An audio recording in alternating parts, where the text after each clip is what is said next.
avec Fréquence Plus. Surprenez votre famille et vos amis grâce au grand chef de Bourgogne-Franche-Comté. Cette semaine, je suis à Nozeroy, dans le Jura, toujours en compagnie du chef Stéphane Dournel, dans les cuisines du restaurant Le Relais Médiéval. Bonjour chef.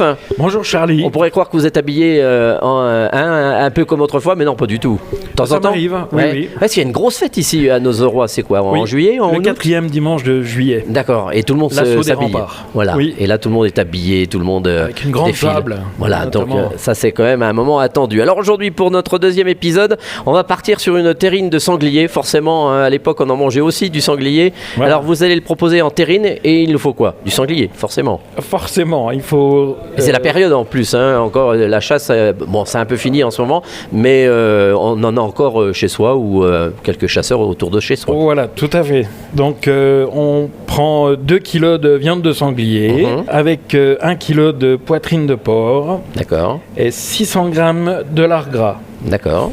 que l'on va broyer, passer au hachoir avec une grille assez grosse, que l'on va mélanger avec 2 échalotes et un oignon, ciselés bien entendu, D'accord. en petits morceaux, auxquels on va ajouter 2 œufs entiers. Ah oui, Ça c'est le liant. d'accord, en fait. oui. Une cuillère de thym émietté, une cuillère à soupe de poivre, avec 45 grammes de sel. D'accord. On va mettre un petit peu de marc du Jura. Ah, ça c'est pour relever un 10 peu aussi. centilitres, Ah, voilà. 10 centilitres quand même, bon, avec modération. Alors ensuite. 2 feuilles de laurier, ce sera pour ajouter sur la terrine. Mhm. Et 2 cuillères à soupe de crème que j'avais oublié. Voilà, pour mélanger tout ça. Faire une pâte bien homogène, bien D'accord. liée. On malaxe à la main presque. Oui, oui. Ouais, c'est bien hein, Tout quand à même fait. pour une terrine. C'est mieux. Oui. Donc on va pouvoir ensuite mettre dans des moules à terrine, D'accord. en terre si possible. Mhm. Mettre les 2 feuilles de laurier par-dessus. Là, on peut passer à la cuisson avec au bain-marie C'est mieux. pendant 1 heure à 220 degrés. Ah oui, quand même. Ah, je pensais que c'était beaucoup plus long. Donc d'accord. Alors, 1 heure. ce sera plus long si on met le four moins fort. D'accord. Donc là, c'est 1 heure 220. Voilà. Une fois que c'est fait, on retire. On retire. On regarde quand même si c'est cuit ou pas. Faut enfoncer Alors, le couteau ou pas? logiquement, ça devrait être cuit, mais D'accord. enfoncer le couteau, ça va juste donner, savoir si l'intérieur est chaud, à goûter. D'accord. Enfin, en tout cas, approcher de la lèvre pour voir si c'est D'accord.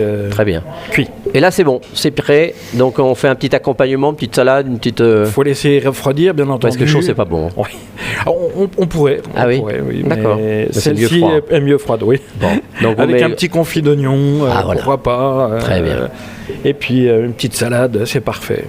Merci chef, merci Stéphane Dournel ici dans les cuisines du restaurant Le Relais Médiéval. Vous le savez, vous aussi cette semaine, vous pouvez gagner un menu pour 2 personnes au restaurant Le Relais Médiéval. Vous envoyez papille par SMS dès maintenant au 7 14 15. Papille au 7 14 15. Alors bonne chance à tous. Et pour le prochain épisode, on va se retrouver cette fois-ci avec un filet de truite qui sera gratiné au comté sur un lit de poireaux. Et d'ici là, chouchoutez vos papilles. Chaque semaine, découvrez les meilleures recettes des grands chefs de Bourgogne-Franche-Comté. Du lundi au vendredi, à 5h30, 11h30 et 19h30, chouchoutez vos papilles. Fréquence Plus.